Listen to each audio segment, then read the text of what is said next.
TV serial की कहानी में अब आ गया है जबरदस्त ट्विस्ट। आने वाले एपिसोड्स में दर्शकों को एक बड़ा मोड़ देखने को मिलेगा, जहां अनिका वेद के सामने सभी के बीच उसे प्रपोज करने के लिए कहती है। वेद चाहकर भी मना नहीं कर पाता और घुटनों पर बैठकर अनिका को प्रपोज करता है। इस पर अनिका बेहद खुश हो जाती है, क्योंकि वेद ने जो फूल उसे दिया होता है वह दरअसल सरू के बालों से निकाला गया होता है। इसके बाद अनिका सबके सामने वेद को किस कर लेती है, जिसे देखकर सरू का गुस्सा 7वें आसमान पर पहुंच जाता है, लेकिन वह चाहकर भी कुछ नहीं कर पाती।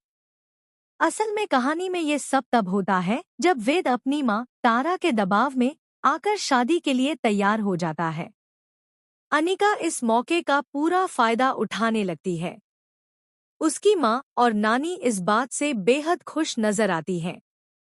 अनिका की मां यहां तक कह देती है कि अब तो उसकी पोती की सगाई होने वाली है, मिठाइयां बांटो और सारे गहने निकाल लो, क्योंकि अब उनकी जरूरत पड़ने वाली है।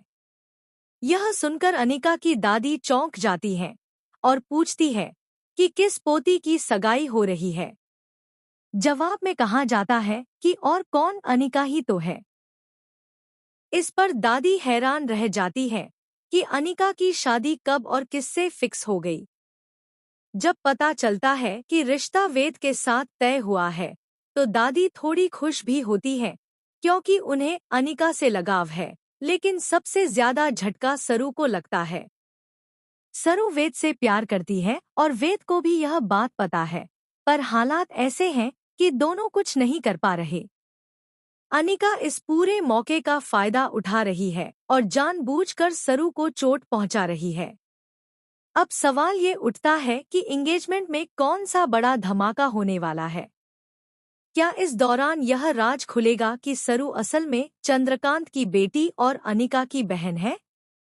क्या अब यह सच सबके सामने आ जाना चाहिए? यह देखना दिलचस्प होगा। आप अपनी राय हमें कमेंट बॉक्स में जरूर बताएं।